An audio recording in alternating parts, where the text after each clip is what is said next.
Vas-y, c'est commencé. Bonsoir tout le monde. Alors, bienvenue à notre atelier sur la santé auditive présenté par le bureau d'Alain Simard, audioprothésiste à Rosemère.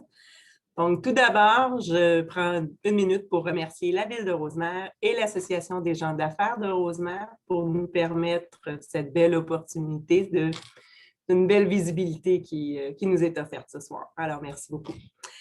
Donc, je suis Édith Sanson, audioprothésiste. Je fais partie du groupe des bureaux d'Alain Simard, audioprothésiste. Les bureaux existent depuis plus de 50 ans, donc c'est un bureau qui existe de père en fils depuis plus de 50 ans déjà et qui s'est établi ici dans la ville de Rosemère il y a déjà plusieurs années, depuis 2013. On est établi ici à Rosemère. Et moi-même, je suis une fière résidente roseméroise depuis plus de 20 ans. Alors, c'est doublement un plaisir pour moi d'être avec vous ce soir. Si vous avez des questions, je vous invite à les inscrire dans l'espace discussion. À la fin du webinaire, il me fera plaisir d'y répondre. Donc, on écrit les questions et nous sommes au bureau ce soir. Alors, juste vous rappeler que s'il y a trop de questions à un moment donné, on aura peut-être besoin d'écourter parce qu'il y a encore un couvre-feu. Alors, les quatre grands sujets qui seront abordés ce soir, le rôle des professionnels de l'audition, les différentes causes affectant l'audition, les signes de la perte auditive ainsi que ses conséquences, et finalement, la prévention, qui devrait peut-être passer en premier, mais qui fait partie d'un tout. Donc, le rôle des professionnels de la santé auditive, on vous parle de 3 professionnels ce soir, donc moi-même, l'audioprothésiste. Donc, l'audioprothésiste est responsable de la vente, de la pose, de l'ajustement et du remplacement des aides auditives. Nous sommes gérés par un ordre professionnel et ce que nous souhaitons, c'est aider à la réadaptation des clients au monde sonore. L'audiologiste est un autre professionnel de la santé auditive qui est très important.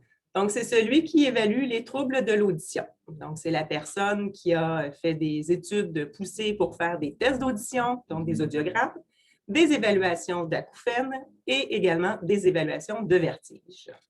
Les évaluations d'acouphènes et de vertige ne sont pas forcément faites par tous les audiologistes. Il y en a qui se spécialisent un petit peu plus, mais ce sont les tâches essentielles des audiologistes. Finalement, la troisième personne très importante en santé auditive, c'est l'ORL. L'ORL, c'est un otorhinolaryngologiste. Donc, c'est un médecin spécialiste qui traite les maladies de la tête et du cou, spécialement les oreilles, le nez et la gorge. Donc, les différentes causes qui affectent l'audition. Premièrement, il faut savoir que la principale cause de perte auditive est le vieillissement, communément appelé la presbyacousie. Si vous entendez ce drôle de nom, c'est la perte d'audition liée à l'âge.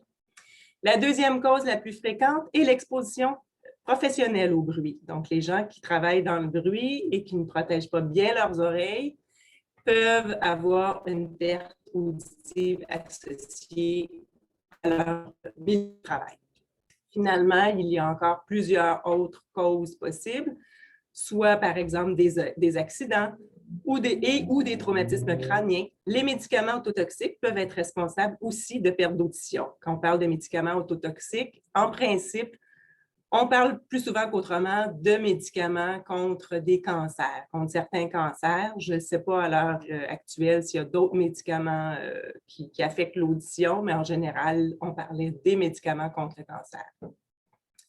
Les facteurs génétiques et héréditaires peuvent aussi être en cause dans la perte d'audition et l'exposition récréative. Donc, on parle de, par exemple, la chasse, assister à des concerts, à des événements sportifs, et également l'utilisation d'appareils audio peuvent être responsables de perte auditive.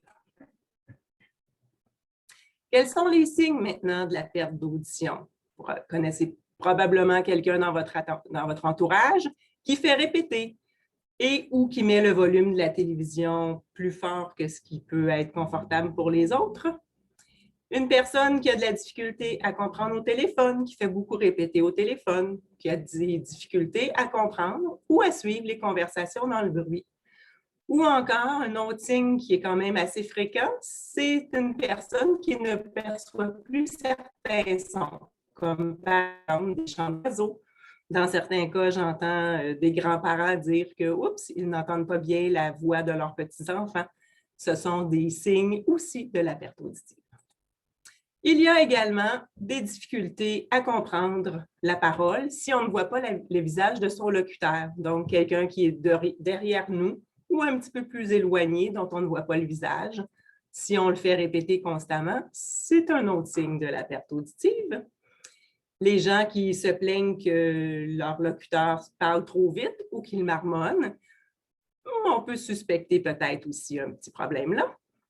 Et finalement, la personne atteinte de perte d'audition peut aussi avoir des acouphènes. Donc, les acouphènes peuvent se présenter soit sous forme de sifflement, soit sous forme de bourdonnement ou encore sous forme d'autres bruits. J'ai déjà entendu des gens me dire qu'eux, ils entendaient de la musique alors qu'il n'y avait pas de musique. Il y en a qui entendent du chant. Il y en a qui entendent un bruit récurrent, mais qui n'existe pas dans l'environnement. Quelles sont les conséquences de la perte d'audition? Bien, la première malheureuse conséquence, c'est que la personne peut finir par s'isoler. Elle participe de moins en moins aux activités, aux rencontres sociales, aux réunions de famille. Elle est présente parfois dans les réunions de famille, mais on voit qu'elle est en retrait, les bras croisés, puis que finalement, elle ne suit pas du tout la conversation et qu'elle a seulement l'air de s'ennuyer, mais dans le fond, ce n'est pas forcément le cas. C'est souvent parce qu'elle ne comprend pas. Le manque de stimulation crée des dommages irréversibles à l'audition. Donc, c'est une conséquence qui est quand même assez grave parce que ce qui est endommagé au niveau de l'audition, malheureusement, ça ne se répare pas. Donc, c'est une conséquence importante. Certaines études montrent aussi un lien existant entre la perte d'audition et certains problèmes cognitifs. Donc, sachant combien la prévalence des problèmes cognitifs semble vouloir augmenter dans la population avec l'âge, c'est important de s'occuper des problèmes auditifs si ça peut éviter d'aggraver d'autres problématiques. Donc, comment savoir si on a un problème d'audition? Il s'agit de faire un examen, donc un examen audiologique. Ça se fait dans une cabine qui est insonorisée. C'est le seul vrai moyen de faire évaluer l'ensemble de son audition. Donc, dans une cabine, on fait toutes sortes de petits tests qui vont évaluer réellement l'audition d'une personne, ainsi que sa capacité de compréhension et de décodage. S'il s'avère qu'on a besoin d'appareils auditifs, alors je vous présente rapidement une diapositive vous montrant les grandes familles d'appareils auditifs. On a des appareils qui sont portés derrière l'oreille. On a des appareils qui sont portés dans les oreilles. Maintenant, il existe des appareils rechargeables. Donc, il y a toutes sortes d'appareils qui existent maintenant pour toutes les sortes. Et donc, bien sûr, il faut faire évaluer notre audition en premier et évaluer avec un audioprothésiste pour savoir ce qui nous convient le mieux, parce que tout ça ne convient pas à tout le monde. Je passe rapidement, mais quand même, je trouve que c'est très important de démystifier les problèmes d'audition et les prothèses auditives. Donc, le temps d'adaptation aux prothèses auditives peut varier énormément d'une personne à l'autre. Et je constate dans ma pratique que ça dépend de certains facteurs. En particulier, je constate un lien très direct entre le temps d'adaptation et la motivation. Le temps d'adaptation va varier aussi selon le degré de la perte d'audition. Et plus souvent qu'autrement, on voit aussi un lien entre le délai du début de l'apparition de la perte d'audition et le premier appareillage. Donc, si ça fait 15 ans que je n'entends pas bien et que ça a pris 15 ans avant que je fasse faire des appareils auditifs, bien souvent, l'adaptation est un petit peu plus difficile et un petit peu plus ardue par moment. Donc, bien important, il faut parler de la prévention. Donc, porter des protections auditives lorsqu'on est exposé à des sons forts est vraiment la façon de se protéger le mieux, c'est comme ça.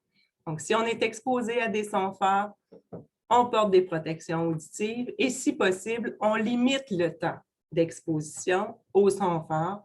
C'est aussi un autre des facteurs qui peut nous aider à prévenir la perte d'audition.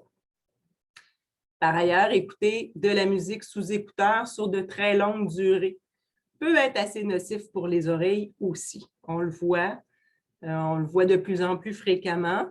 Et on sait très bien que maintenant, les téléphones cellulaires, les Bluetooth, les écouteurs sans fil, etc., les gens sont très portés à utiliser des écouteurs sur de longues périodes de temps et ce n'est pas très bon pour les oreilles. Donc, pour prévenir, on évite ça. Également, en fait, ça, c'est plus une question de prévenir des accidents aux oreilles. On ne met rien de trop petit dans ses oreilles. On ne met pas des clés dans ses oreilles pour se nettoyer. On n'utilise pas des barres-pépines ou des trombones ou des Q-tips. Les cure-oreilles, en principe, on ne met pas ça dans nos oreilles. On nettoie des petites choses, mais on ne nettoie pas nos oreilles normalement avec des cure-oreilles. En conclusion, sachez que la perte d'audition peut avoir plusieurs causes. Je vous en ai nommé plusieurs. Le sens de l'audition est tout aussi important que les autres sens. On s'occupe de notre vue, on fait des examens de la vue, on s'occupe de notre santé corporelle, être capable de marcher, être capable de faire plein de choses. L'audition est tout aussi importante. La prévention est très importante aussi parce que les cellules de l'oreille interne de l'homme ne se régénèrent pas. Chez certains animaux, ça se régénère, mais pas chez l'humain. Alors, très important de prévenir. Une perte d'audition doit donc être traitée comme tout autre problème de santé, très important. Et obtenir un test d'audition peut être très simple, contrairement à ce que certaines personnes peuvent croire. Donc, au bureau, nous, c'est possible en nous offrant un dépistage auditif. Alors, si vous doutez avoir un problème d'audition ou qu'une personne de votre entourage, c'est possible de faire un test de dépistage auditif sans frais. Sachez que le test de dépistage est un test très sommaire, très rapide. C'est loin d'être un test complet, mais ça nous donne quand même une première image, une première photo. Si vous savez déjà que vous avez ou quelqu'un de votre entourage a clairement des gros problèmes d'audition, bien, vous allez un peu perdre votre temps si vous faites un test de dépistage. Donc, à ce moment-là, on recommande plutôt un test d'audition complet en cabinet. Donc, nous avons ici la chance d'avoir une audiologiste qui vient sur place faire des tests d'audition. Donc, c'est facile. Le numéro de téléphone est présent sur la diapositive, 450-979-4848. Facile comme tout. Il s'agit de téléphoner. C'est toujours possible de prendre un rendez-vous.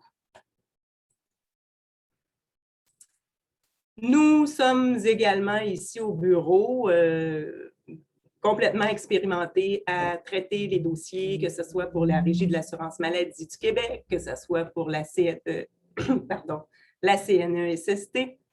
les dossiers d'anciens combattants et certaines assurances privées aussi. On est très capable de gérer ces dossiers, ce genre de dossiers-là.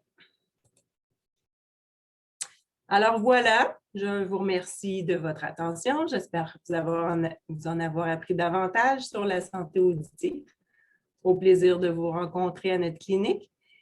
450-979-4848 et vous allez voir, le personnel ici est extraordinaire. Alors, ne vous gênez pas.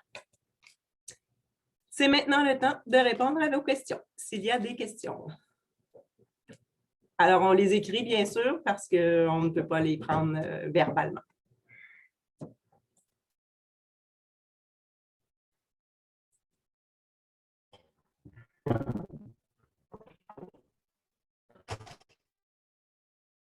Discussion.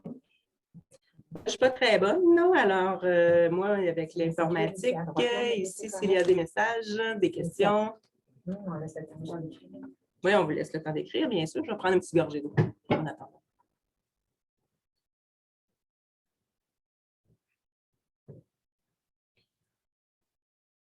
Alors, en attendant qu'il y ait peut-être des questions, je vous rappelle que nous sommes situés sur le boulevard Labelle, face à la place Rosemère. Nous sommes juste au-dessus de Renaud-Bré, donc entre la Banque Royale et les Chaussures Yellow. Il y a un ascenseur, donc c'est toujours possible de prendre l'ascenseur pour venir. On est seulement au 2e étage, mais il y a quand même ascenseur et escalier disponibles. Et nous sommes ouverts du lundi au vendredi. Ouais. Si vous avez des questions, ne vous gênez pas, c'est toujours possible de téléphoner. Notre personnel est bien qualifié et bien entraîné. Et, on a du personnel fiable et de longue date. Pas de questions?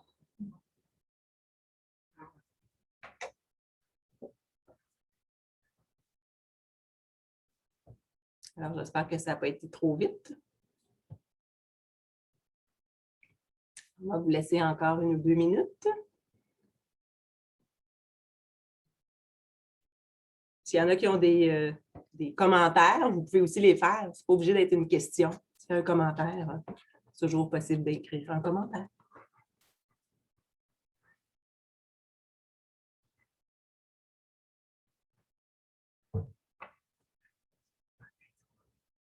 Alors, je suppose que ça a été clair. Donc, je vous souhaite une bonne fin de soirée à tous. Au plaisir de vous rencontrer. Si vous avez besoin. Si vous n'avez pas besoin, bien, je suis très heureuse pour vous. Bonne soirée.